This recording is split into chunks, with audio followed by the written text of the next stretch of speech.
Nah, dari kemarin itu kita ngomongin kalau kita memodelkan itu asumsinya itu adalah dia hubungannya linear ya. Jadi hubungannya linear, bukan hubungan non linear. Nah, ini kalau ARMA autoregresif, moving average juga pakai linear di situ, VAR pun juga pakai linear di sini, walaupun dia simultan ya di sini ya. Tapi sebenarnya ada beberapa permodelan di time series, permodelan di data keuangan itu yang dia tidak bisa dimodelkan dengan linear structure ini, dengan hubungan yang linear. Kalau dia hubungannya itu sebenarnya non linear. Misalnya apa? Kalau misalnya data itu kalau kita lihat dia leptokurtosis. Leptokurtosis itu apa? Berarti di ujung-ujung ekornya dia tebel, lalu di rata-ratanya di ujung kurvanya itu dia runcing ya, lebih runcing dari kurva normal. Nah, kemudian ada yang namanya itu volatility clustering atau volatility pooling. Nah, di mana di beberapa titik ada volatilitas yang dia itu tercluster. Jadi dia itu di satu periode itu dia itu nggak sama dengan volatilitas yang lain. Nah, di sini berarti kalau misalnya ada yang nggak sama, nah nggak bisa kita menganggapnya itu linear. Kalau linear kan berarti kan sama semua dari awal sampai akhir. Nah, kemudian ada juga leverage effect di sini. Leverage effect di sini itu memperlihatkan misalnya kalau ada penurunan yang tinggi itu misalnya ada informasi buruk itu penurunan returnnya itu akan lebih cepat dibandingkan ada yang good news dengan informasi yang baik, itu returnnya itu tidak akan bergerak secepat kalau yang ada bad news di sini. Nah, itu ada leverage effect. Nah, karena dia itu tidak sama hubungannya, berarti nggak bisa juga dipaksakan hubungan yang linear. Walaupun sebenarnya ada beberapa cara untuk memaksakan hubungan linear itu, kita mengubah raw datanya, tapi tidak semuanya bisa diubah menjadi atau dipaksakan menjadi hubungan yang linear. Jadi harus kita lihat hubungan non linearnya. Nah, di sini kalau kalian ingat ya, persamaan garis linear kita yang biasa, YT sama dengan beta 1, ini adalah konstantanya, tambah beta 2 koefisiennya, X2T. Nah, X ini kan adalah variabel independennya nih, sampai X ke K. Nah, kan hubungannya linear ya di sini ya, tidak ada eksponensial di sini, misalnya X kuadrat atau X pangkat 3 kan nggak ada ya di sini. Jadi ini masih hubungan yang linear. Atau kalau misalnya kita mau bikin kayak matriksnya, ini X lalu beta ini adalah koefisiennya plus U.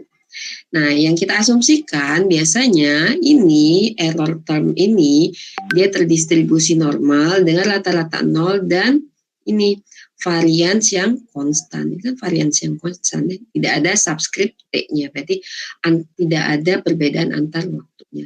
Tapi gimana kalau misalnya asumsi ini tidak terjaga, variansnya itu nggak konstan. Jadi kita nanti nggak bisa memodelkan kalau di sini kalau misalnya pakai model time series biasanya yang ARMA itu nggak bisa pakai ARMA biasa. Nah, ini contoh ya. Contoh ini ada daily S&P 500 return. Nah, ini karena saya pakai buku Brooks, di sini kan bukunya udah yang edisi kedua ya, ini kan belum diupdate nih datanya. Tapi intinya kita mau melihat di sini terlihat bahwa ada beberapa titik, nah ini kan yang volatilitas returnnya itu lebih tinggi dibandingkan volatilitas return yang di sini, misalnya yang di sini. Nah, ini kan berarti kan volatilitas returnnya itu tidak sama antar waktu di sini. Sekarang kita lihat yang kalau yang non-linear itu seperti apa. Ini adalah Campbell, Low, dan McKinley tahun 97 itu dia define non-linear data itu seperti ini. Fungsi F ya, fungsi dari error term-nya. Error term waktu T-1, 1 lag sebelumnya, 2 lag sebelumnya, dan seterusnya. Di mana F itu adalah non-linear function-nya. Jadi dia melihat bahwa kalau misalnya error itu dia non-linear, nah biasanya si pemodelan YT-nya ini juga tidak bisa linear di sini, harus yang non-linear. Nah, kemudian ini juga bisa di-adjust lagi. Di sini ini kan ada ini kan baru fungsi biasa ya. Nah, di sini dia tambahkan juga fungsi dari variance-nya di sini. Ini yang fungsi biasanya. Ini pas error term-nya di sini ya. Nah, ini adalah variance-nya nih. Ini adalah variance term-nya. Nah, models dengan nih fungsi G yang tidak linear di min-nya. Nah, kemudian kalau yang ini dia tidak linear di variance-nya. Nah, arch sama gauge itu nanti kita akan memodelkan ininya nih, yang variance-nya, non-linear di variance-nya. Nah, tipe dari non-linear models, nah, linear itu, karena kemarin sebelumnya kita selalu mengasumsikan linear itu, banyak pemodel yang menggunakan asumsi linearitas ini ya. Nah, tadi yang seperti saya bilang bahwa linear itu sebenarnya bisa, yang non-linear itu bisa dipaksakan menjadi persamaan yang linear, tapi banyak beberapa yang sebenarnya itu lebih cocok kalau kita pakai persamaan yang non-linear di sini. Nah ini nih, kan di sini ya yang non-linear ini ada yang bisa ditransformasi menjadi linear, tapi ada juga yang dia itu tetap non-linear di sini. Nah, jadi kalau kita mau memodelkan yang non-linear model itu, kita bisa menggunakan arch, gauge, switching models maupun bilinear models. Tapi yang akan kita jelaskan sekarang adalah yang arch gauge-nya ini. Ini sebenarnya singkatan ya, arch gauge itu. Nah, sekarang yang mau kita tes itu apa? Nah, kita mau ngetes ininya kan, apakah ada ini persamaannya itu kuadrat ataukah pangkat 3 ataupun pangkat P di sini. Nah, di sini ada tesnya itu namanya Ramsey Reset Test, tapi ini nggak akan kita bahas lebih jauh ya. Di sini hanya memperlihatkan bahwa sebenarnya ada tes untuk memperlihatkan apakah persamaan kita itu linear atau non-linear. Nah, kalau di Ifuse nanti akan kita tesnya itu apakah ada efeknya atau tidak nanti. Nah, sekarang kita melihat asumsi heteroskedasticity atau variance konstan antar waktu. Nah, ini adalah contoh struktural model yang ada di sini. Ini berarti ada 4 ya, ada 4 variabel independennya. Ya, asumsi kita adalah variance-nya kan konstan. Nah, ini variance-nya konstan. Lalu bagaimana kalau misalnya error-nya itu variance-nya nggak konstan atau dia tidak homoskedastis, tapi dia heteroskedastis di sini. Kalau heteroskedastis berarti ini akan mengakibatkan apa? Standar error yang kita estimasikan itu mungkin salah. Kalau standar error yang kita estimasikan salah berarti apa? Nanti T statistiknya juga pasti akan salah kan. Kalau T statistik kan dia kan di penyebutnya kan standar error ya. Nah, kalau T statistik salah, otomatis kita akan salah mengambil keputusan karena kan kita melihat H0 diterima atau ditolak itu kan menggunakan T statistiknya. Nah, apakah variasi dari error itu konstan over time? Sepertinya kalau untuk financial data itu agak sulit ya dijaga untuk konstan tersebut. Nah, makanya muncullah yang namanya itu ARCH di sini. Autoregressive Conditionally Heteroskedastis.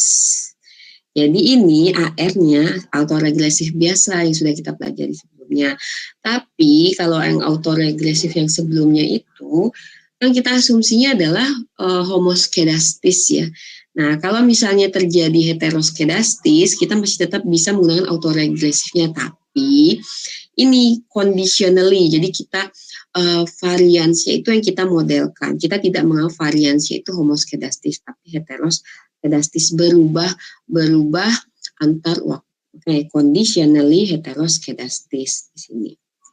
Nah, ini kalau kita variansinya kan gini ya, pemodelannya atau notasi di matematiknya, di mana variansi itu adalah ekspektasi UT dikurangi rata-rata UT dikuadratin ya gitu ya. Nah, kalau kita mengasumsikan rata-rata errornya 0, nah berarti si varians antar waktunya itu dia akan konstan. Di sini kan 0 ya. Nah, bagaimana misalnya nilai sekarang dari varians itu sebenarnya bergantung kepada nilai lain. Nah, misalnya apa? Bergantung kepada error term sebelumnya. Nah, berarti sekarang variansnya nggak konstan, tapi ada subscript T-nya di sini ya.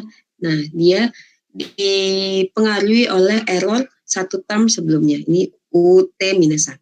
Nah, yang persamaan ini dinamakan dengan R1 model. Karena apa? Satunya ini adalah dipengaruhi satu leg sebelumnya.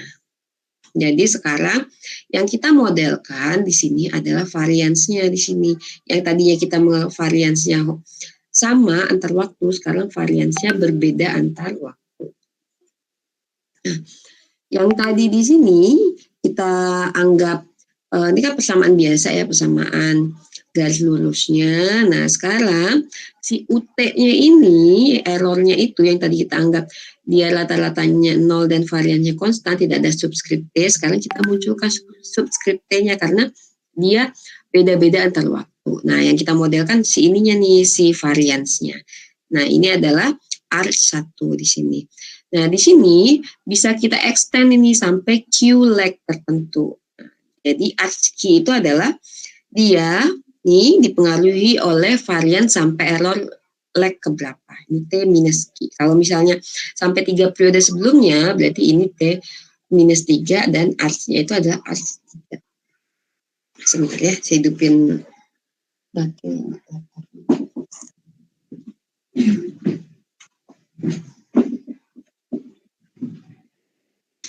Nah, di beberapa textbook si varian T ini biasanya itu dinotasikan dengan HT ini, heteroskedastis.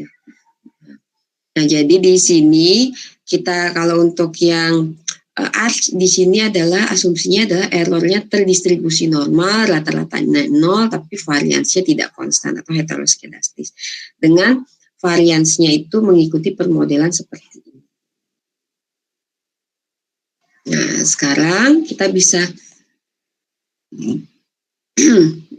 tuliskan seperti ini ya. Misalnya kita UT-nya itu kita asumsikan dia bukan varians di sini tapi yang standar deviasi. Ini standar deviasi. Ini berarti kalau standar deviasi berarti ini diakarkan di sini ya. Nah, di sini ini kan agak beda ya untuk menuliskan model ARCH-nya, tapi sebenarnya itu sama saja ya permodelannya. Dia memodelkan errornya yang tidak homoskedastis, tapi dia heteroskedastis. Nah, sekarang bagaimana kita mengetes ARCH effect? Jadi ini adalah tes kayak kalau kita mau ngetes sendiri pakai manual test. Kalau di eFuse kita bisa langsung klik ARCH effect test. Tapi cara mengetesnya itu mengikuti manual seperti ini. Jadi eFuse itu mempermudah kita. Yang pertama itu kita bikin ya persamaan seperti biasa nih, linear regressionnya seperti biasa. Nah, kan kita punya ini ya si UT-nya ini ya. Nah, UT-nya ini kita simpen, kita bikin series baru. Nah, lalu si UT ini kita ini kan yang mau kita modelkan kan ada variansnya ya, berarti kita kuadratin nih residualnya. Kemudian kita regres residualnya dengan berapa leg sebelumnya. Misalnya kalau kita yakin dia terpengaruh 2 leg sebelumnya, berarti Q-nya 2.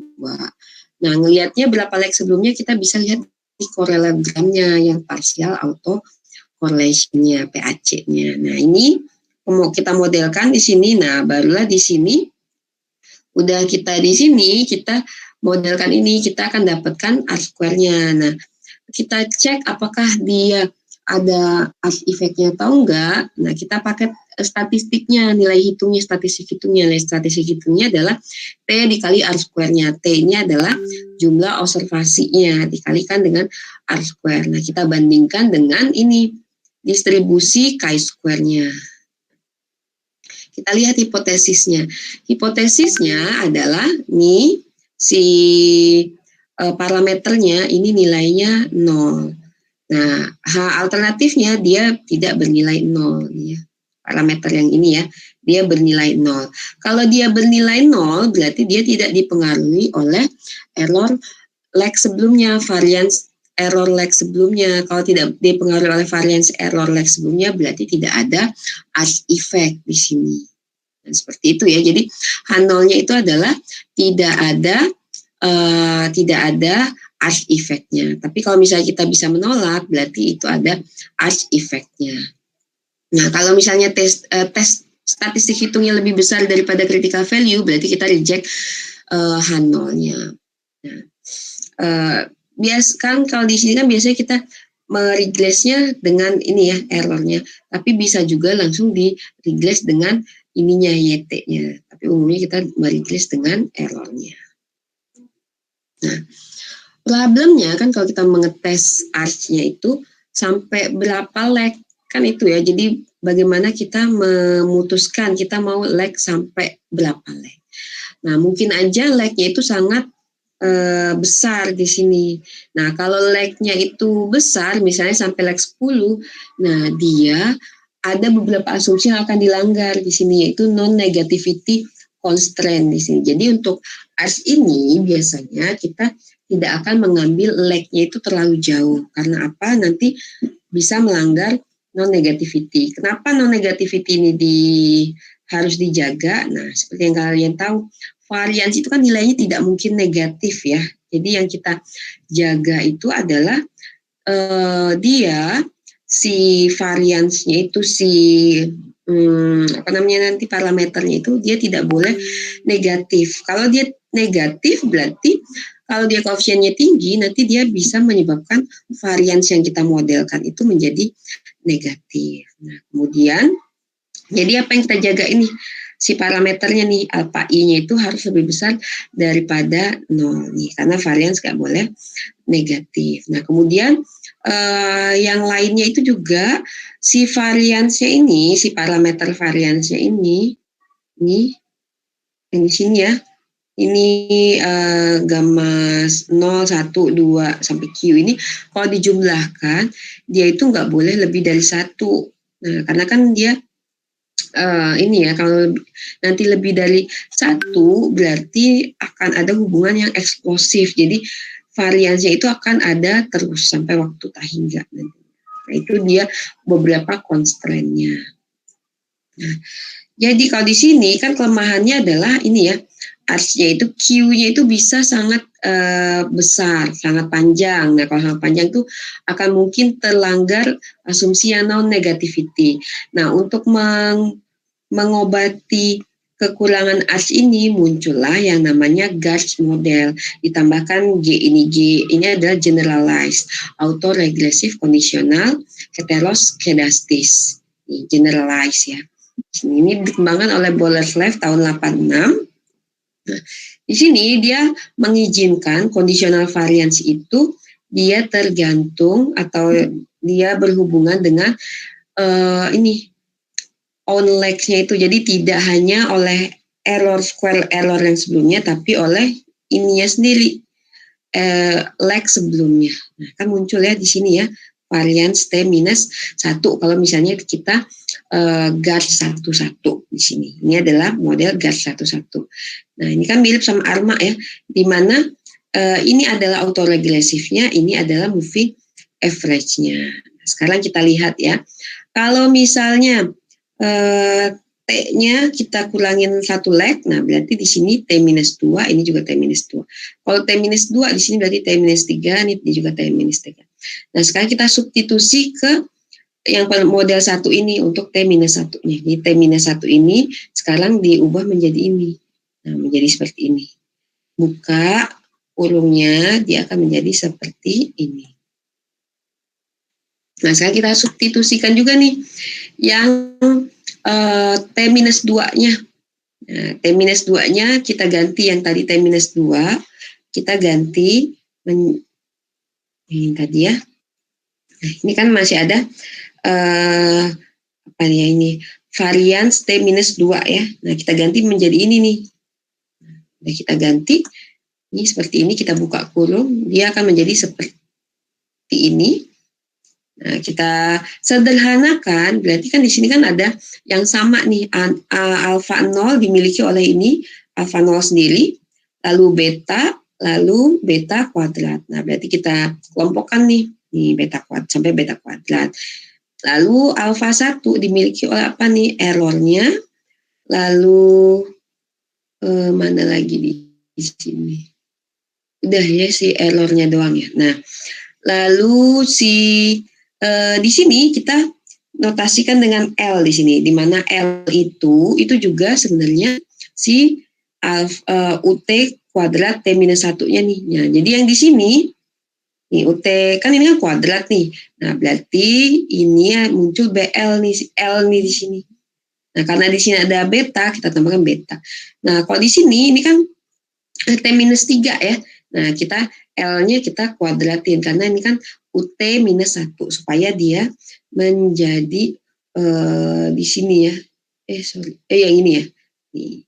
Makanya di sini L-nya kita kuadratin di sini. Jadi intinya memperlihatkan bahwa dia ada satu leg sebelumnya, ini ada dua leg sebelumnya, ini dikalikan seperti ini. Nah, kalau kalian ini kan baru sampai T-3. Nah, kalau misalnya di-extend, terus dia akan mencapai persamaan seperti ini. Nah, ini sampai tak hingga ya. Nah, kalau kalian lihat ini kan, kalau kalian lihat di sini, ini seperti arch model, tapi untuk yang ordernya itu infinite di sini. Kan di sini sampai tak hingga ya di sini. Nih. Nah, kalau yang arch model kan dia hanya bergantung kepada si T-1 sebelumnya nih. Nah, jadi sebenarnya arch model dengan leg-nya itu leg tak hingga itu bisa disederhanakan menjadi gas 1-1. Jadi gas 1-1 ini sudah cukup untuk mengakomodir semua arch dengan leg tak hingga di sini. Makanya tadi kelemahannya leg yang kelemahannya arch dengan leg tinggi itu bisa diobati dengan gas 1-1 ini. Nah, kemudian kalau kita mau mengeneralize gasnya bukan cuma 1-1 tapi PQ, nah persamaannya akan seperti ini. Umumnya di data keuangan itu ada atau di pemodelan keuangan itu sangat jarang kita sampai pakai gas itu lebih dari satu leg sebelumnya, karena gas 1-1 ini sudah sangat powerful sebenarnya untuk memodelkan variansnya. Jadi cukup di gas 1-1, umumnya seperti itu. Nah ini ya, dia cukup nih sufficient to capture the volatility clustering dari data. Nah, kenapa gas itu better? Ya, lebih baik dibandingkan arch, lebih parsimoni. Parsimoni itu adalah model yang lebih sederhana ya di sini. Kalau di ekonometrik itu yang lebih disukai adalah model yang lebih sederhana. Kalau misalnya kita hanya butuh satu leg sebelumnya dibandingkan dua leg sebelumnya, ya kita akan ambil yang satu leg, kita nggak perlu dua leg. Nah, itu adalah lebih parsimoni. Nih, kemudian kita bisa menghindari overfitting di sini. Jadi karena kebanyakan tuh leg yang kita masukkan, kebanyakan parameter yang harus kita estimasi kalau kita pakai arch di sini. Nah, karena dia tidak perlu sampai beberapa leg setelahnya, nah di sini biasanya untuk gas ini dia jarang melanggar asumsi ini, non-negativity ini. Nah, di sini kita mengestimasi arch dan gas model di sini. Ini kalau ARMA kemarin kan kita pakai model, kita pakai estimasinya itu menggunakan ordinary least square. Nah, ini adalah linear. Nah, kalau arch sama gas dia kan nggak linear ya, jadi kita nggak bisa pakai ordinary least square. Tapi yang akan kita gunakan adalah yang maksimum likelihood di sini. Nah, di sini ya. Jadi pakai maksimum likelihood dia nanti akan mengestimasi parameter kalau kita pakai arch sama gas di sini ya. Nah, kalau OLS itu dia meminimize square errornya ya, sum square errornya. Kalau maksimum likelihood ini dia memaksimalkan log likelihood functionnya. Jadi semakin tinggi log likelihoodnya, itu semakin bagus pemodelannya. Nah, sekarang pemodelannya ada beberapa step nih untuk memodelkan arch sama gas ini. Nah, ini akan saya bahas kilas aja. Kalau di Ifuse tuh kita nggak bakal sampai ngelihat persamaan-persamaan ini ya. Kita akan bahas kilas dulu. Nah, di sini misalnya ada gas 1-1 nih di sini. Ini kan gas 1-1 ya. ini kita lihat dia pemodelan si YT dipengaruhi oleh YT minus 1 di sini. Nah, di sini dia dipengaruhi oleh varian sebelumnya dan si error term sebelumnya. Nah, kita pakai maksimum likelihood, kita maksimalkan nih si log likelihood ini. Kok panjang banget ininya? Ya nggak masalah ya, kan nanti kita juga udah dapat hasilnya langsung, ini dimaksimalkan. Nah, komputer ini softwarenya akan memaksimalkan fungsinya dan dia akan memberikan parameter value-nya dan standar error-nya. Nah, ketika GARS ini sudah dikembangkan, ada beberapa extension dari GARS ini.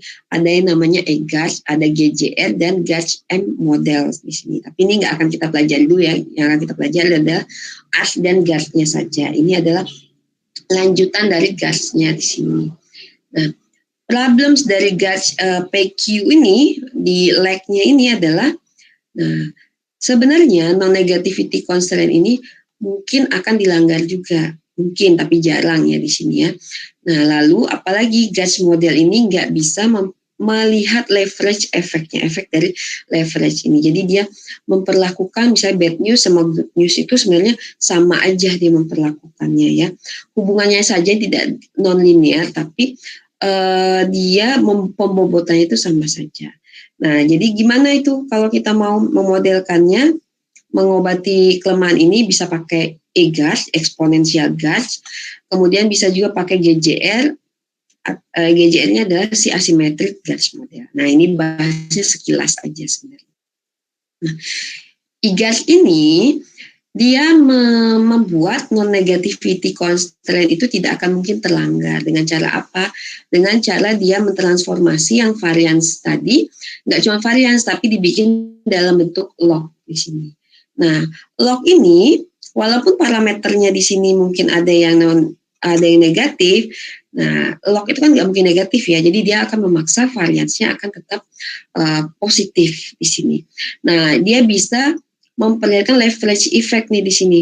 Nah, kalau misalnya volatility dan returns itu negatif, si ini dia akan negatif juga. Kalau gas tadi kan dia tidak memperlihatkan leverage effect-nya di sini ya. Dia semuanya itu harus positif di sini ya, dipaksakan untuk positif kalau gas. Kalau gas itu boleh di sini parameternya negatif, tapi nanti hasil akhirnya si variansnya itu dia tidak akan negatif, dia tetap positif. Ini yang eGARS. Kalau GJR-nya ada singkatan dari Gloston, Jagannathan, dan Rankel di sini. Nah, di sini dia kalau yang GARS biasa kan sampai di sini nih. Nah, kalau yang si GJR ini dia menambahkan ini, si I ini nih. Nah, I di mana IT-1 ini sama dengan 1 jika errornya kurang dari 1, error kurang dari 0, atau 0 kalau dia tidak kurang dari 0. Nah, kalau untuk leverage efeknya, kita akan lihat nih, si ini dia nilainya itu lebih dari 0. Nah, jadi untuk memastikan non-negativity, si alpha 1 dan ini itu harus lebih besar dari sama dengan 0, kemudian ini juga harus lebih besar dari sama dengan 0. Ini adalah GJR. Nah, ini kalau si GJR sama eGARS itu dia bisa tuh memperlihatkan efek leverage nih. Nah, ini modelnya pakai GJR aja, jadi tidak menggunakan eGARS. Nah, kalau kita pakai GARS ini kan sama nih. Mau dia bad news atau good news, dia efeknya sama nih. Hubungannya tidak linear, tapi efeknya sama nih. Simetris ya. Nah, kalau pakai GJR, dia dimungkinkan nih efeknya tidak sama. Kan kalau bad news kan dia turunnya akan lebih cepat dibandingkan good news kenaikannya nih di sini. Kenaikannya kan rendah banget di sini. Nah, kemudian ada extension kedua dari GARS, yaitu GARS in min di sini. Nah, biasanya ini adalah terminologi di finance ya, pasti high risk adalah high return. Nah, kenapa waktu kita pemodelan si returnnya itu kita langsung aja modelkan risiko juga nih di sini. Nah, berarti yang tadi permodelan YT-nya itu hanya dipengaruhi oleh YT sendiri, sekarang YT-nya juga dipengaruhi oleh ini nih risikonya. risiko periode sebelumnya. Ini adalah Gauge in mean. Jadi si variansnya ini dia masukkan ke mean equation. Nah, ini adalah mean equation namanya. Ini mean equation, ini adalah variance equationnya. Di sini ya. Nah, si parameter yang ini adalah risk premiumnya. Nah, di sini ya. Itu adalah Gauge in mean. Nah, kemudian sekarang kapan misalnya apa sih penggunaan si Gauge model ini? Nah, Gauge model ini pasti kita untuk memodelkan volatility clustering di sini ya, karena kita untuk varians yang tidak konstan di sini. Jadi kalau kita memodelkan Gauge, kita bisa memodelkan atau memforecast volatility. Nah, yang tadinya variansnya kita anggap konstan, sekarang variansnya tidak konstan di sini.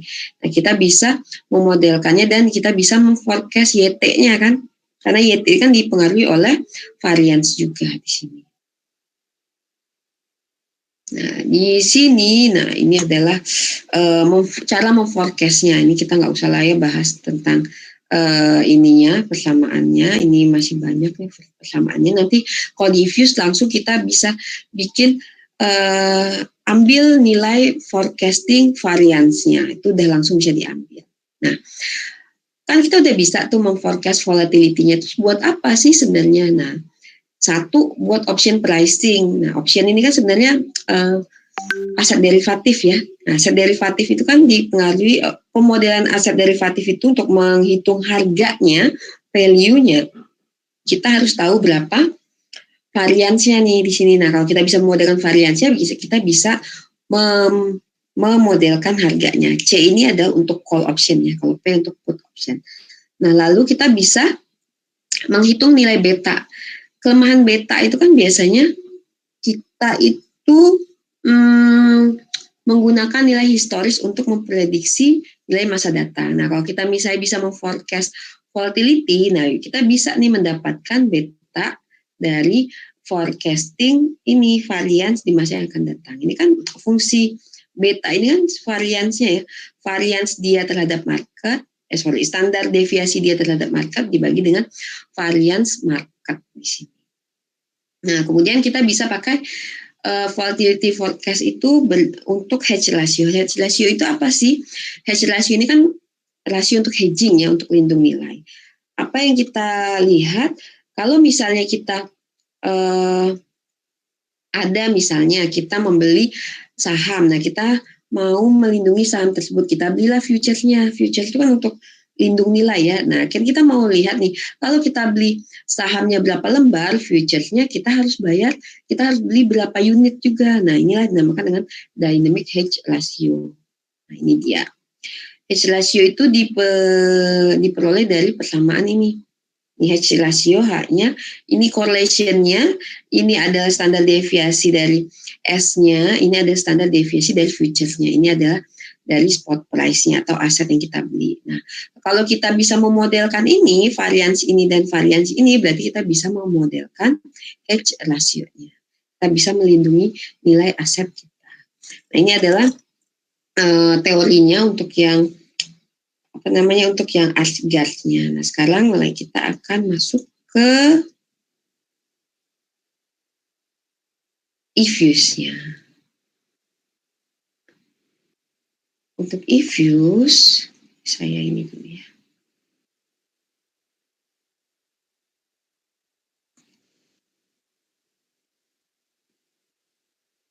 Ini saya pakai datanya, data yang banyak kemarin itu ya, datanya.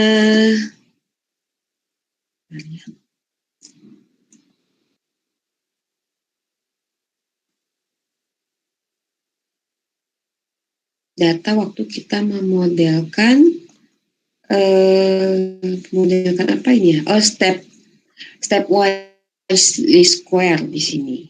Nih ya. Ini saya masih ngambil work file yang sama nih di sini.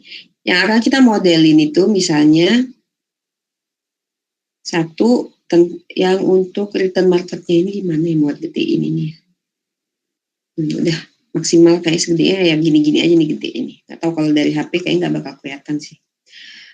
Ini kita yang mau saya modelkan misalnya return market ya. Return market itu diperoleh dari JKSE ya, Indeks Harga Saham Gabungan Jakarta Stock Exchange di sini nih JKSE. Nah, seperti biasa nih, kalau mau memodelkan time series, kita cek dulu dia sudah stasioner atau belum. Udah lihat kan ya? Udah ada ya EVC ya. Kalau kita mau memodelkan time series, pastinya kita lihat stasionaritasnya. Ini masih data mentahnya ya. Data mentah si IHSG. View seperti biasa, kita lihat korelogramnya. Nah, ini kan nggak mungkin banget ya stasioner ya. Nah, nih, sampai ujung pun dia tidak akan hilang efeknya. Nah, sekarang kita tes formalnya. Pakai ADF, Augmented Dickey Fuller. Nah, ini kita gagal menolak. Kalau gagal menolak, berarti dia masih punya unit growth. Kita lanjutkan lagi tes kita ke tingkat first difference. Unit growth test, first difference. Kalau misalnya kelewatan, ini aja ya, apa namanya, ngomong aja ya, jangan di chat-chat. Saya nggak lihat chatnya, karena kan saya di Windows yang berbeda. Nah, kalau kita tes di first difference, nah ini sudah bisa menolak.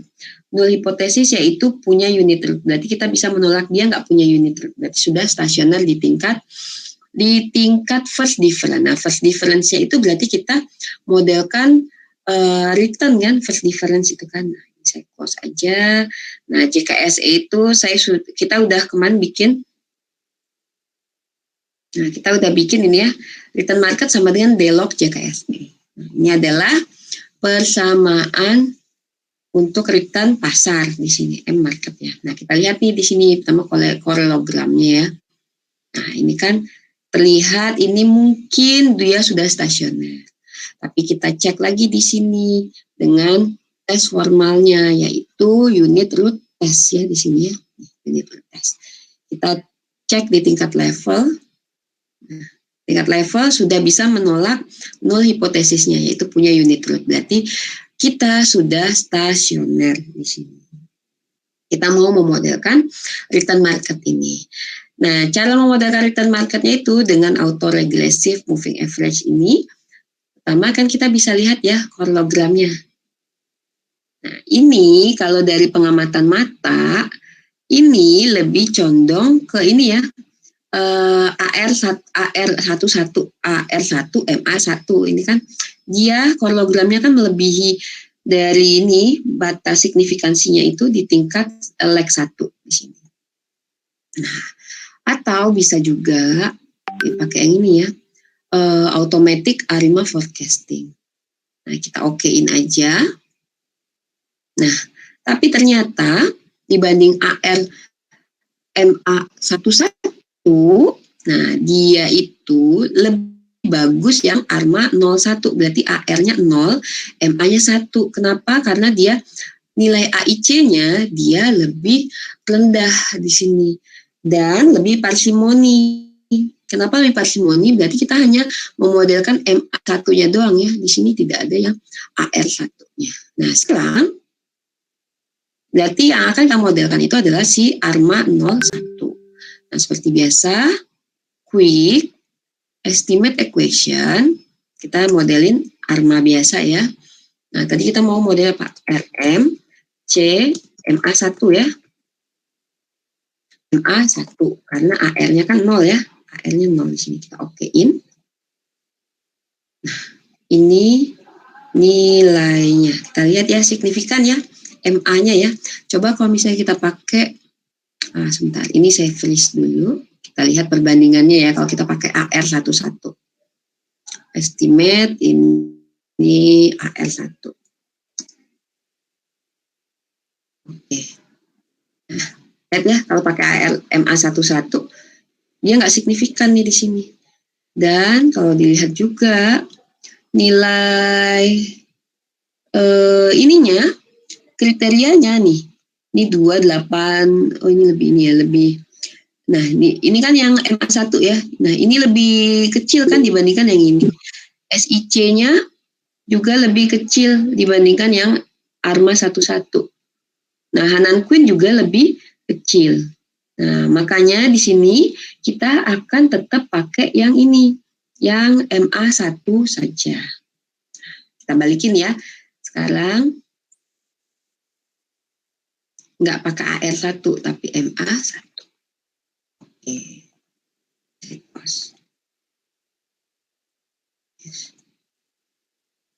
Nah, sampai di sini ada pertanyaan dulu nggak? Ada pertanyaan? Ibu. Bu, maaf, saya sudah sampai di kampus ya, Bu. Kamu sudah sampai di kampus, kamu bisa menyimak Kak? Tadi sempat nyimak juga sih.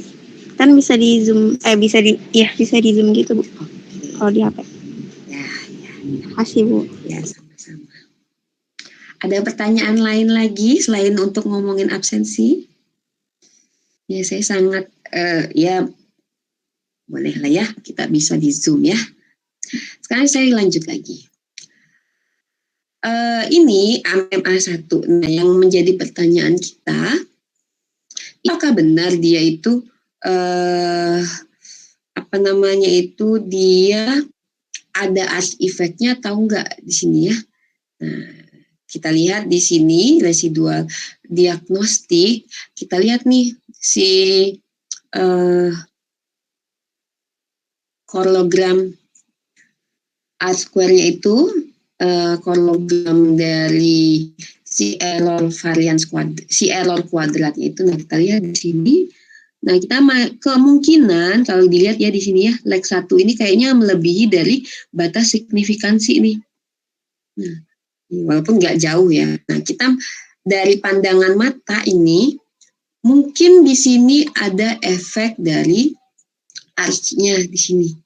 Jadi si errornya itu dia tidak konstan, dia dipengaruhi oleh error setelahnya. Kita lihat di PAC-nya ini ya, partial correlation-nya di sini. Nah, satu leg sebelumnya kita menduga. Nah, uji formalnya itu kita pakai yang residual diagnostik, yang heteroskedasticity test di sini. Kita pakai yang ARCH. Number of legs-nya karena di sini kita curigain dia 1, berarti number of legs-nya 1. Kalau misalnya di sini kita curigai sampai misalnya berapa leg, nah kita tulis di sini leg keberapa di sini. Nah, karena di sini 1 yang kita curigai, oke, kita okein. Nah, di sini nih ya, heteroskedasticity-nya itu yang kita lihat kan ini ya, yang chi-square ya tadi. Ini sebenarnya bisa juga sih dilihat, tapi biasanya umumnya menghasilkan kesimpulan yang sama. Tapi null hipotesisnya apa? Null hipotesisnya adalah bahwa dia tidak ada arch effect atau dia variansinya konstan, tidak dipengaruhi oleh error sebelumnya. Nah, kalau di sini kalau kalian lihat, ini kan dia mampu menolak H0 ya. Kalau mampu menolak H0 berarti dia dipengaruhi oleh leg sebelumnya di sini. Nah, berarti kita estimasi ulang. Kita masih pakai ARCH dulu ya. Nah, kita estimasi ulang metodenya sekarang bukan least square, ini least square ya. Nah, kan hubungannya bukan least square lagi sekarang, yaitu ARCH, autoregressive conditional heteroskedasticity. Nah, kita pakai ARCH-nya. Nah, mean equation-nya ini seperti biasa kita tuliskan.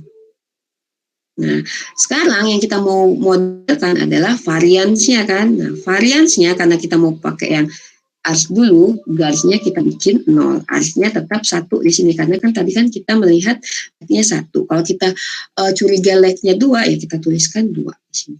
Lalu kita okein. Nah, di sini kelihatan ya.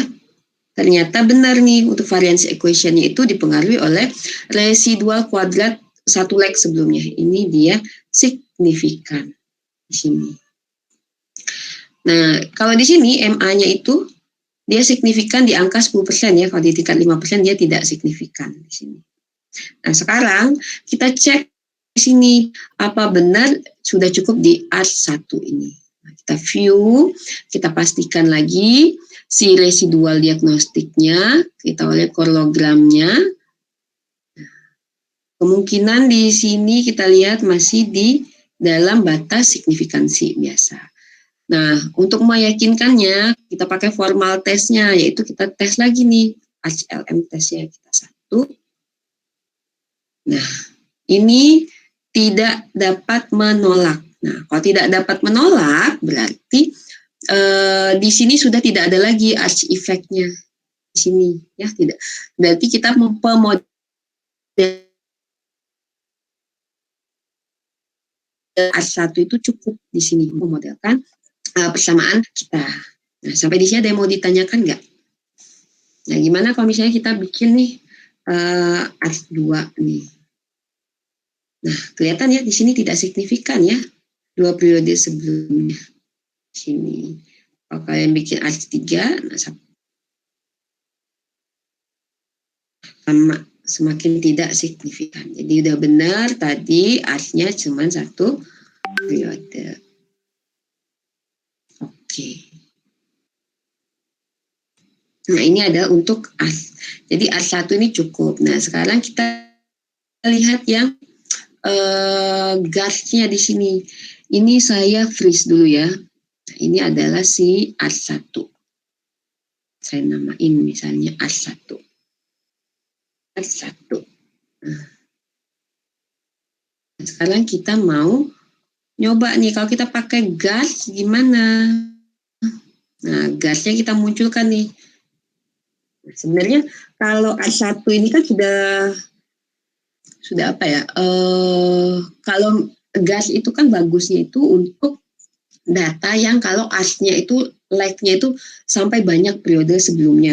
Nah, kalau arch 1 kayaknya nggak begitu perlu ya gas ini sebenarnya. Gas ini kan cuma kayak meminimalkan atau menghilangkan lah efek dari order yang terlalu banyak. Nah, kalau 1 ini sebenarnya nggak perlu gas arch 1 ini, tapi kita cek nih kalau kita pakai gas 1 lebih baik nggak sih daripada si arch 1 ini. Nah, ini masih sama ya seperti yang tadi, kita okein. Nah, ini adalah persamaan yang gas 1. Nah, kita lihat nih sekarang kriterianya. Ini yang AKIK-nya lebih bagus yang arch di sini ya. Tapi lebih bagus yang gas 1 ya. Ini kan minus 3,00. Ini minus 3,04. Nah, kan lebih kecil ya yang gas. Kemudian SIC-nya nah lebih kecil yang ini yang gas. Hanan Queen juga lebih kecil. Maksimum likelihood-nya, kita lihat log likelihood-nya, kan kita pilih yang paling gede ya. Lebih gede yang gas. Jadi, kita simpulkan bahwa gas ini, model gas 1 lebih baik dibandingkan model arch 1 ini. Nah, sekarang kita tes nih.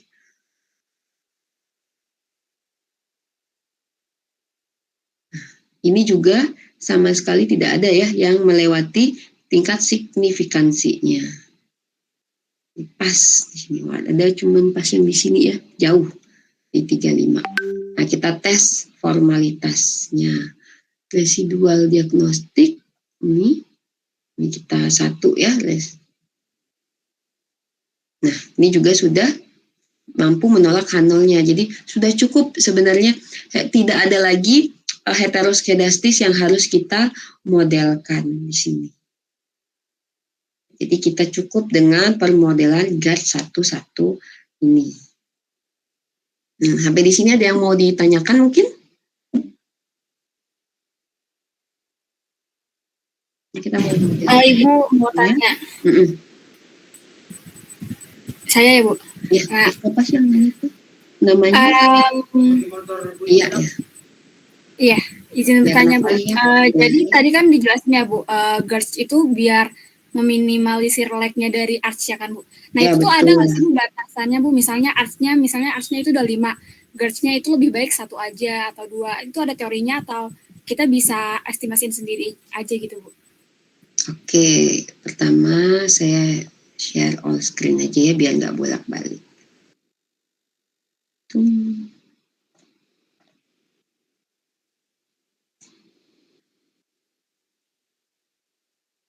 Udah muncul ya. Nah, sekarang tadi pertanyaan dari Lia ya. Tadi sudah sempat disebutkan bahwa Mana tadi gas ya. Nah, ini kan kelemahan ARS ini kan adalah menentukan Q-nya sampai leg keberapa ya. Kalau legnya sampai jauh periode ke depan, nah itu kan dia udah kayak udah terlalu sudah tidak parsimoni lagi kan. Parsimoni itu kan sesimpel mungkin. Nah, muncullah si gas ini. Nah, di mana gas itu kalau melihat dari turunan persamaannya ini, dia kan memunculkan ini ya. Kalau ars kan sampai di sini doang. Kalau gas itu muncul nih di sini, muncul si variansnya. Kalau si ars itu kan hanya melihat error sebelumnya, error kuadrat sebelumnya. Kalau di sini dia memunculkan si varians sebelumnya, itu gas. Nah, kalau kalian substitusi semua persamaan yang T-1, T-2 ke sini, dan kalian terus tulis sampai infinite, nah, dia akan membentuk persamaan seperti ini nih. Nah, sampai infinite nih, tak hingga, beta tak hingga. Nah, kalau kalian lihat ini sampai di sini itu kan sebenarnya si model ars tak hingga kan, ars dengan leg tak hingga. Jadi gas 11 ini sebenarnya adalah model ars yang legnya tak hingga. Nah, tadi pertanyaan Lia itu gimana kalau misalnya leg-nya itu sampai 25? Kita bisa nggak langsung gas 11? Bisa. Jadi sebenarnya mau leg-nya sampai berapapun di ars model ini, dia disimplifikasi dengan gas 11. Jadi udah kita nggak lihat lagi tuh dia leg keberapa ya arsnya. Pokoknya cukup dengan dengan gas 11 ini saja. Nah, umumnya gas 11 ini cukup untuk semua pemodelan data keuangan, umumnya seperti itu. Nah, tadi apa lagi ya pertanyaan lihat tadi ya, ordernya itu kita estimasinya sampai order berapa. Nah, kita balik lagi ke Ifuse ya, Ifuse yang mana, yang ini tadi ya, RM dulu ya. Nah, kita sebelum ini kan pemodelannya ini yang gas ya, kita balikin dulu ke 0. Ini kita lihat nih dua diagnostiknya. Nah, bukan di sini ya, ke sini dulu deh, ke yang sebelum kita bikin gasnya. Masih LS biasa ya. Nah, ini ya, kita lihat. Nah, kita lihat di partial correlation-nya. Kan ini kan kita masih mengasumsikan bahwa errornya konstan, variance errornya konstan. Nah, lihat nih di sini, kayaknya kemungkinan dia akan dipengaruhi oleh error sebelumnya deh, variance error sebelumnya nih. Di leg keberapa? Kalau dilihat di sini, kita lihatnya yang partial correlation ini kayaknya satu leg sebelumnya nih, kan lumayan agak ini ya, agak keluar dari si batasan kita nih, signifikansi value-nya nih di sini.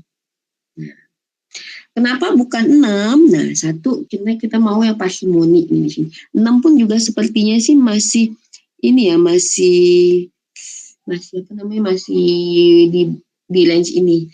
Tapi yang paling mungkin itu adalah si leg 1 karena parsimoni, kita mau yang sesimpel mungkin. Ini kan data bulanan ya, kita kalau nggak salah, masa 6 bulan sebelumnya masih berpengaruh. Nah, tapi nggak apa-apa, coba kalau kita lihat sampai 6 leg sebelumnya ya. Nah, sekarang kita lihat 1 leg sebelumnya. Sekarang kita mau cek ya, residual diagnostik, heteroskedasticity. Nah, kita cek ars-nya, kita cek 1 dulu nih. Nah, ternyata benar, dia ada heteroskedastis. Jadi cara menentukan berapa leg-nya lihat di partial autocorrelation-nya. Nah, sekarang kalau kita cek lagi 6. Lihat di sini. Nah, di sini masih ada ya 0,05, masih di bawah 0,05 ya. Jadi kita masih bilang ada arch effect-nya. Nah, sekarang kita estimasi ini tadi, estimasi pakai arch di sini. Arch. Nah, tadi kita masih arch dulu ya, jadi gasnya kita nolin.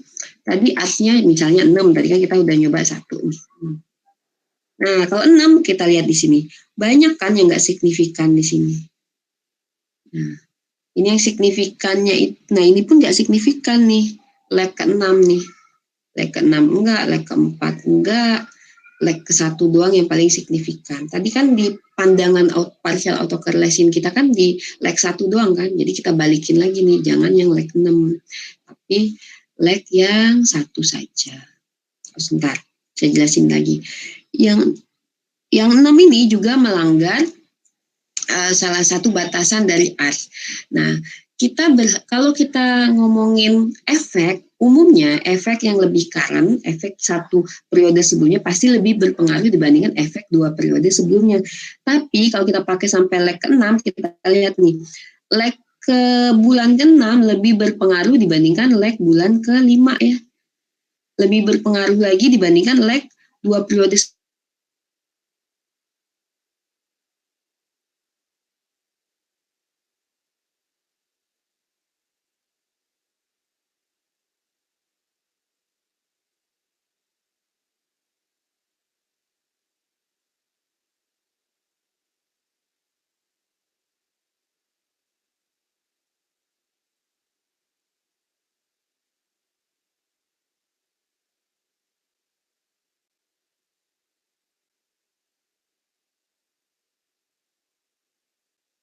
semua kita bisa bilang kayaknya kepanjangan gitu pengaruh 6 periode sebelumnya untuk memodelkan varians kita. Makanya kita butuh GARS 1-1. Nah, kalau ini kan ARS 1 nih, kayaknya belum begitu panjang leg-nya.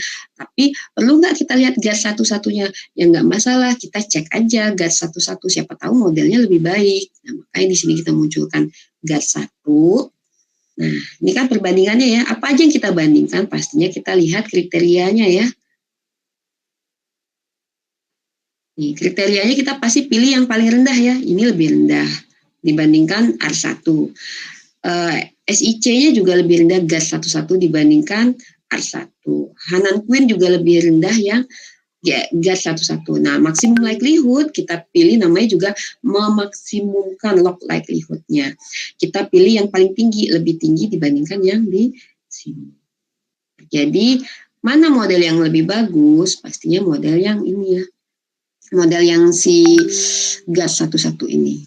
Nah, di situ mana tadi? Lia gimana Lia? Apakah sudah jelas?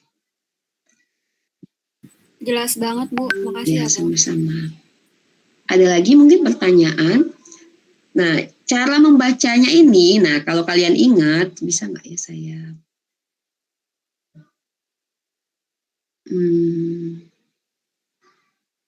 Ini.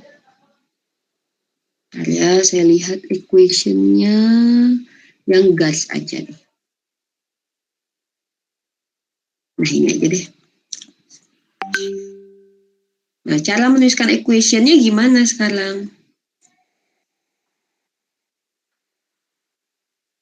Nah, ini ya cara menuliskan equation-nya. Nah, ini karena dia... Nah, ini kan kita pakai yang isi MA1-nya ya. Nah, berarti di sini YT-nya ini konstanta ya. Pakai yang koefisien ya, ingat ya. Ini yang kita mau estimasi itu koefisiennya nih. Nah, lalu ini ada T-1 ya. Karena dia MA1 di sini. Jadi 0,12 UT minus 1. Nah, di sini persamaan di bawah ini ada untuk variance equation-nya nih. Variance equation yang di bawah ini nih. Kan kalau GARS 1-1 sama ARS 1 kan dia punya 2 ya. Mean equation dan variance equation di sini. Ini variance equation-nya berarti yang di sini nih. Nah, ini ini yang ARS 1 ya. Kita pakai yang GARS 1. Sebentar. GARS 1-1 kan ini konstanta yang di sini ya, berarti ini konstantanya nih yang di sini. Pakai yang 0,000174 ditambah alfa satunya yang ini kan variance ini kan error kuadrat nih, error residual kuadrat nih. Ditambah 0,2275. Nah, lalu ditambah lagi beta ini, betanya yang variance ya. Ini beta yang variance nih. 0,73. 0,73 T variance T-1. Ini dituliskan ya, jangan cuma koefisiennya doang. Koefisiennya ini si pengganti betanya doang, pengganti alfa 1 doang, pengganti alfa 0 doang. Nah, kalau kalian lihat ini kalau dijumlahkan juga masih di bawah 1 ya nilainya ya. Jadi masih oke untuk pemodelan GARS 1-1 kita. Ada pertanyaan sampai di sini?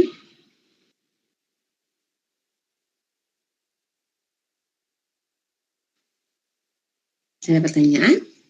Ini ya. Oh, sama satu lagi. Tadi kan fungsi yang GARS ataupun si ARCH ini kan untuk forecast volatility ya. Nah, bisa kita forecast nih di sini. Nah, kita bisa memforecast nih MACD variance series. Nah, misalnya saya namakan dia GARS 1 misalnya. Tuh, oke. Nah, ini nih sekarang variance yang kita modelkan dari GARS 1 ini. Nah, kelihatan ya, variance itu tidak mungkin konstan antar waktu. Ini kan berubah-berubah. Malah di periode ini dia tinggi. Ini kapan nih? Tahun berapa nih? Oh, 2008. 2008 itu pas ada krisis global ya. 2008. Kalian baru umur berapa itu ya? 2008 itu ya. Nah, ini ada krisis global nih. Ini parah banget nih waktu itu. Aset-aset keuangan kita nilainya jatuh. Nah, sekarang kita mau lihat nih. Benar nggak sih ada volatilitasnya? Nah, kan datanya adalah datanya si boleh deh JKSE, return market sama GARS 1 tadi, mana ya GARS 1? Nih, GARS 1. Kita buka sebagai grup. Open as group. Nah, ini kita lihat grafnya ya. Nah, ini ya, kita lihat grafnya di sini. Kalau saya pakai ini aja single graph nanti, nah akan nggak begitu kelihatan nih GARS 1-nya. Karena aksisnya kan JKSE kan nilainya ribuan ya, jadi nggak kelihatan pergerakannya. Nah, sekarang kalau misalnya saya bikin mana tadi? Mana sih tadi? Grab ya Allah.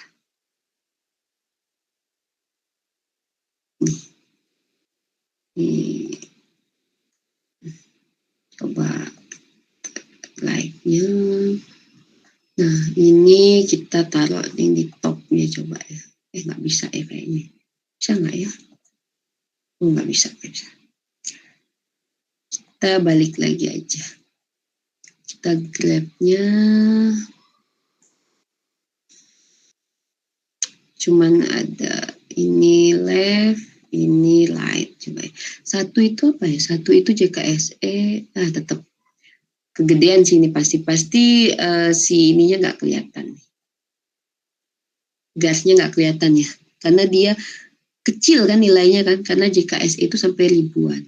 Nah, sekarang kita hilangkan aja ya JKSE-nya ya. Sekarang kita close aja. Yes. Kita modelkan return market dengan gasnya. Satuannya terlalu jauh bedanya. S group. Nah, kita view, kita grabnya. Nah, ini untuk yang kedua kita bawa ke kanan. Ini ya, ini return market dan di sini GARS 1-nya. Nah, kelihatannya di sini ya, pas di sini ada pergerakan yang ini yang sangat beda ini. Nah, di sini juga volatilitasnya akan berbeda. Ini juga pergerakannya beda, ini volatilitasnya juga beda. Jadi lebih cocok dibandingkan ARMA biasa, kan ada efek heteroskedastis juga ya. Jadi kita memodelkan ARCH. Nah, ARCH karena dia satu, kayaknya sudah cukup parsimoni. Tapi kalau ARCH sampai berapa periode, mendingan pakai GARS 1-1. Nah, tapi kita mau bandingin juga nih ARCH 1 sama GARS 1-1 mana yang lebih bagus. Ternyata lebih bagus yang GARS 1-1. Ada pertanyaan mungkin sampai di sini. Jadi udah tahu ya nanti kalau misalnya di ujian juga nggak ada lagi ya keluar. Mungkin kuis nanti kapan-kapan. Bagaimana cara membacanya. Jadi kalau udah keluar output seperti ini yang kita lihat itu adalah koefisiennya ya. Ini standar error dan Z statistik ini sebenarnya untuk menolak atau gagal menolak H0. Jadi daripada melihat ini susah, kita lihat aja probabilistiknya di sini. Tapi yang dituliskan di model ya koefisien ini, kalau misalnya kalian lihat nih estimation output, output representation. Nah ini pemodelannya, cara menuliskan pemodelannya nih. Ini koefisiennya, lalu ini MA1-nya koefisiennya, unconditional. Nah, unconditional variance ya nih, variance-nya ini model. Nah, ini cara menuliskan modelnya. Balik lagi ke output ya. Sini. Oke, ini ya, ini yang bisa. Jadi kalau misalnya udah bisa memodelkan, memforecast dari volatility-nya, nanti bisa macam-macam. Tadi untuk beta bisa pakai gas ini. Kalau option itu agak susah ya, bukan agak susah, kan kita derivatif ya. Itu kan kalian juga belum belajar ya tentang derivatif, jadi agak susah menjelaskan tentang optionnya. Jelas? Apakah ada yang mau ditanyakan lagi? Tidak ada? Nah, kalau tidak ada yang mau ditanyakan, nah, apa yang kalian kerjakan? Nanti kalian modelkan, pertama modelkan aja ARS dulu ya, nanti dilihat nanti perbandingannya. Kalian modelkan ARS sampai misalnya berapa periode nantinya, lalu kalian bandingkan dengan GART-nya, perlihatkan nih output ARS, output gas, kemudian pemilihannya kenapa kalian pilih ARS-nya sampai leg berapa, terus mulai dari stasionaritas ya pasti ya langkah-langkahnya ya. Nah kemudian kalian sampai pada kesimpulan mendingan pakai ARS berapa atau GARS berapa. Nah, tadi ya pembandingannya ada dengan kriteria dan dengan log likelihood-nya. Pakai apa? Kalian return market pasti semuanya sama. Kalian pakai data saham kalian ya. Misalnya data saham kalian itu ambil yang dia itu ambil apa sih namanya itu, yang periode terjauh yang bisa kalian ambil. Nah, ARS sama GARS ini dia membutuhkan data yang continuous. Kalau kalian bikin harga saham, kalau kalian cuma ambil 5 hari kerja, berarti kan ada data yang hilang ya di 2 hari kerja. Nah, kalian bikinlah yang datanya continuous yang di 7 hari kerja. Nanti si Ifuse-nya akan ambil tuh datanya di 7 hari kerja dari data yang kalian ambil dari Yahoo Finance. Tuh, ya, jadi kalian pakai data harian yang 7 hari kerja aja, pakai saham kalian, bikin ARS-GARS-nya, lalu bandingkan mana model yang lebih baik nanti. Oke, selesai? Apa ada yang mau ditanyakan?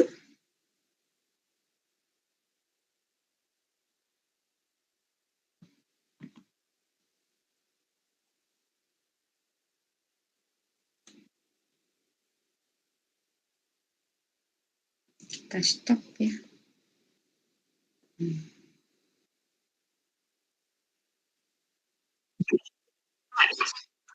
Boleh.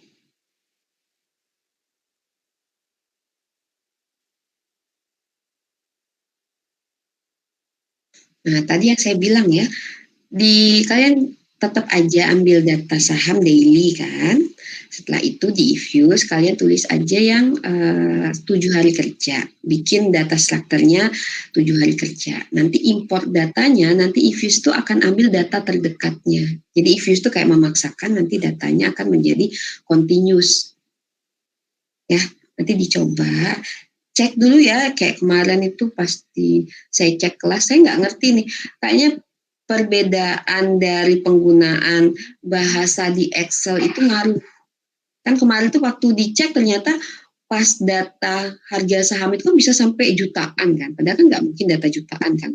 Nah di saya itu nggak pernah terjadi permasalahan itu, apa karena sama-sama pakai bahasa Inggris, jadi ngambil data Yahoo Finance tuh bahasa Inggris, ke Excel saya bahasa Inggris, Ifuse juga bahasa Inggris, nggak ada masalah. Makanya waktu kemarin di kelas saya ngecek, loh kok harga saham sampai jutaan itu kan nggak mungkin. Nah, kalian cek ya nanti ya. Jadi pastikan data mentahnya udah betul. Nah, kalau misalnya data mentahnya sudah betul, walaupun 5 hari kerja, nanti pas di Ifuse waktu importnya, Ifuse tuh akan mengambil data yang terdekat nantinya. Kalaupun datanya tidak ada, dia akan memunculkan NA. Tapi seenggaknya di Ifuse, structure datanya itu sudah data continuous nantinya. Jadi tidak ada data yang bolong. Begitu ya. Untuk pemodelan gas ini dia harus seperti itu. Nah, kalau yang ini kan kita data bulanan kan pasti nggak ada yang bolong kan, sebulan sekali. Makanya tadi nggak akan muncul notifikasi error atau apa di Ifuse-nya. Kalau saya coba, saya pakai data harian, itu muncul notifikasinya seperti itu. Makanya di sini saya perlihatkan dulu data bulanan yang sudah ada di kalian, biar kalian bisa mengikuti. Kalau saya ambil data baru lagi, kalau misalnya kalian mau mengikuti di Ifuse kalian sendiri, nanti agak lama mengikutinya. Seperti itu ya Asia ya. Ya sama-sama. Ada lagi mungkin yang mau ditanyakan? Ibu mau tanya Bu, kan kita harian ya Bu. Nah, kita ngambil datanya itu 1 tahun ke belakang atau beberapa tahun ke belakang? Janganlah ya 1 tahun Mas. Sebenarnya untuk data time series itu dibutuhkan data runtun waktunya panjang. Tadi kan di return market aja kelihatan kan volatilitas tertinggi itu terjadi pas tahun 2008. 2008 itu berapa tahun dari tahun 2022 kan jauh ya dari tahun 2022. Ambil aja data maksimal dari Yahoo Finance kan. Yahoo Finance kan bisa kita klik kan maksimal data yang ada di mereka itu apa. Klik aja maksimal daily, nanti ambil datanya. Insya Allah nggak begitu berat kok sebenarnya datanya. Kalau di Ifuse-nya nanti ya. Karena kan kita pemodelan satu variabel doang, nggak sampai kayak berapa butuh variabel. Ada lagi yang mau ditanyakan? Ya sama-sama. Ada lagi?